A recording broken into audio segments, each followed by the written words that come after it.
I guess we've sort of stumbled into watches. But Let's stumble in. She watched Lock and Key, which she liked very much.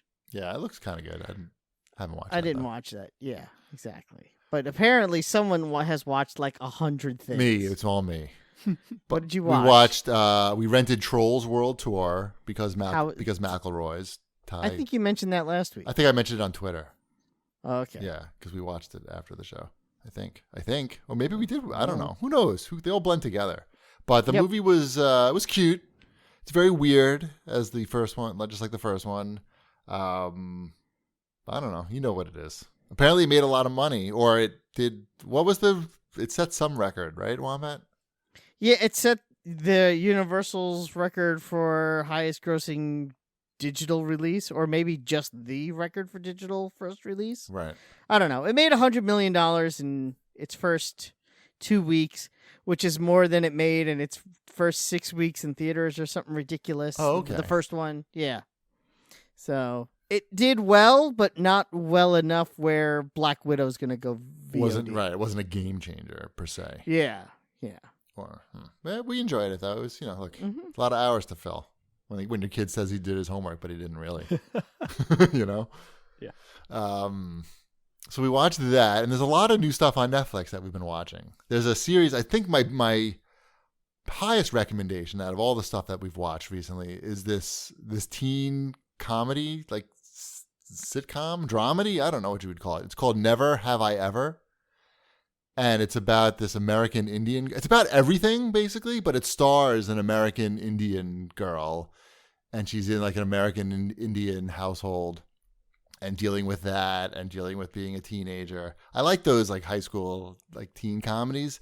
But this one is hilariously funny. I laughed out loud several times. It's narrated by John McEnroe.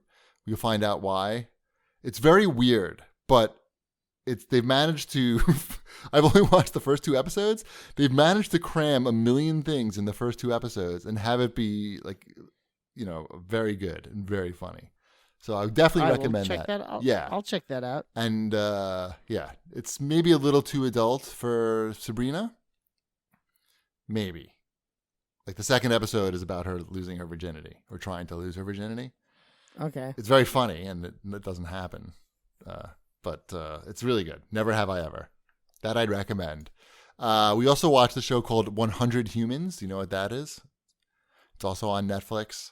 That's like this human experimentation show where they get 100 people to volunteer and then they test out different theories by running them through experiments. Some of them make sense and some of them don't. So one of them was they wanted to see if there was a correlation for being a good dancer and having a high sperm count, which didn't make a lot of sense to me. I mean, they're trying to show like a good dancer is more like masculine or something, but I don't know that sperm count is the best measure of that. By the way, there was no correlation, in case you were wondering. That show was kind of dumb. I don't know if I'd recommend that one, 100 Humans. You watched Extraction? I did. Because we thought about watching that.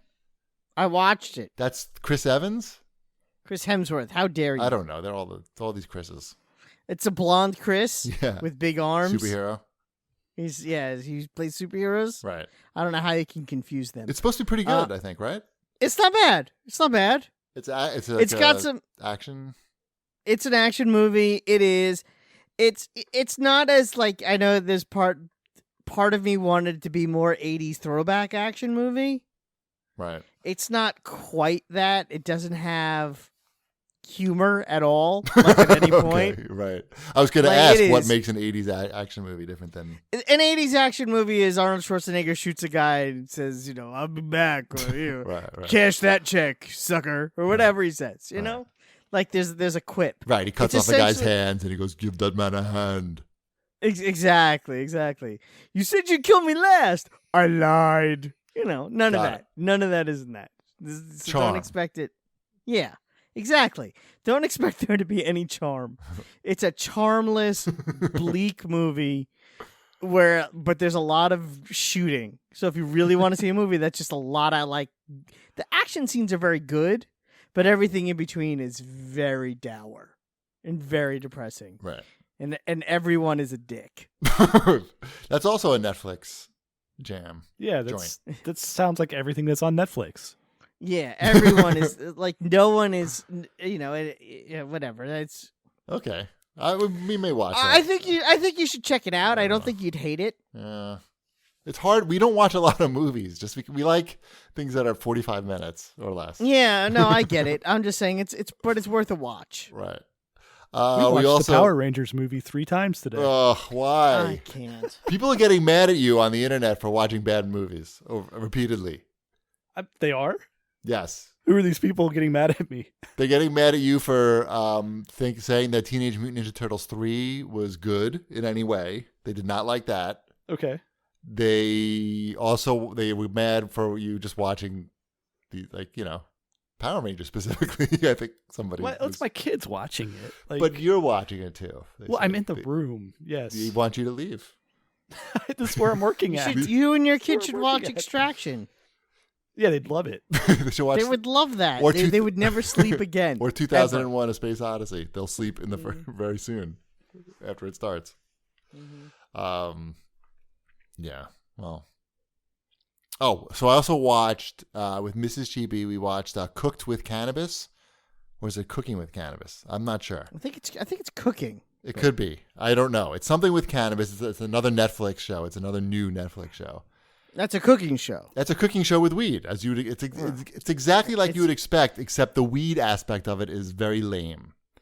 They basically just make regular food, and then they have like these jars of like weed olive oil or weed butter, and they just adding it to like the regular food, and they tell you how much they're putting in, and it's a very small amount. So it's not like you even getting to see the people who are eating the food. And I guess I don't think we've made it to the end.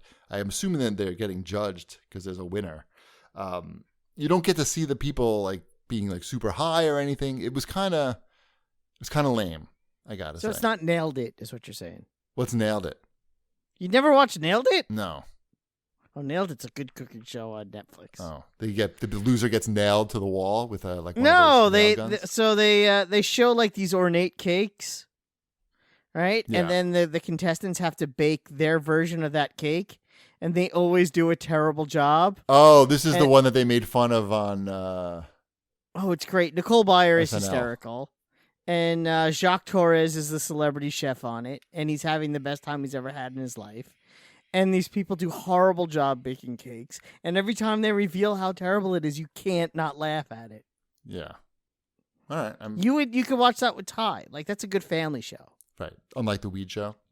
Unlike the Weed Show. To be honest, the Weed Show is so lame that it is family friendly. That's how lame it is. And those episodes are only like 22 minutes, so you could like burn through that. All right. And there's like 5 seasons. There's a Hanukkah episode. Nailed it. Got it. Yes. Nailed it. Watch the Hanukkah episode. I'm on it. Mm-hmm. Did you watch the Midnight Gospel? I did watch the first episode. I watched the first episode also. I didn't love it. Correct. That we had the correct reaction, Mrs. Cheapy and I. Okay. I couldn't really figure out what they were trying to do. It's an interview with Dr. Drew. Dr. Drew and the guy who does Adventure Time, right? He's not the interviewee. It's just that's who did the animation. Who's the interviewee? I forget his name. He's a comedian, a stand-up.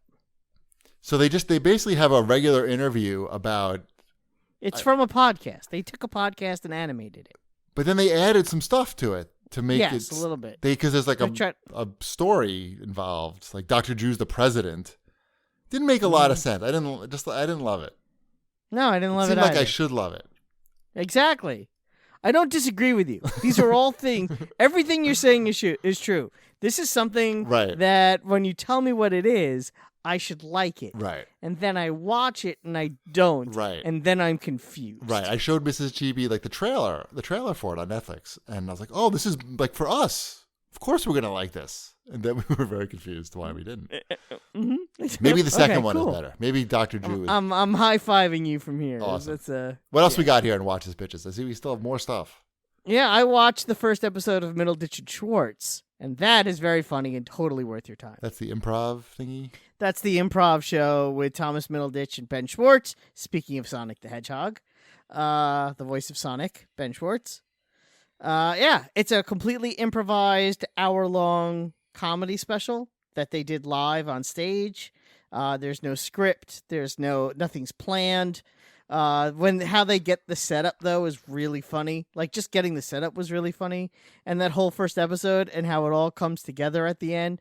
It's really impressive. It's impressive that how they do it. It's impressive that it's consistently funny. Oh, cool.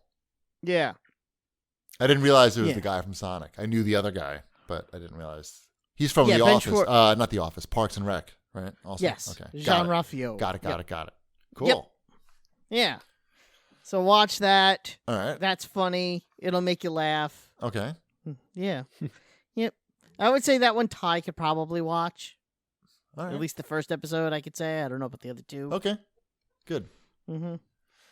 Yep. Am I the only one watching The Last Dance? What's that? It's the Chicago Bulls. Oh, that's the Michael Jordan thing. Yeah. Well, yes, it's not entirely about Michael Jordan. There were other big name players on that team. Right. And but and there's four episodes. I can even name them. Right. The first episode's about Jordan, the second episode's about Pippen, the third episode's about Rodman, and the fourth is about Phil Jackson. So far, there's 10 episodes in total. Wow. But who do they talk about on episode 10? And the janitor was a great man. I'm sure there's plenty to talk about. Yeah, there's plenty to talk about. It's incredible that this is all footage that they all pieced together from so many years ago. And I gotta check that out. They made it look like not totally grainy either. Like somehow they made that basketball from that era watchable on a HD TV. Like a lot of times it's just like you can't even tell what's going on. But it's really good. I wish they would put it out quicker because they only put out 2 episodes a week on Sundays. Oh, 2 a week? Yeah, they put That's out good. 2 a week.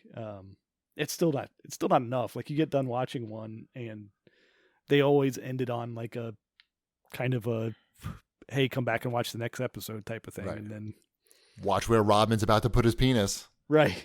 Exactly. You won't believe it.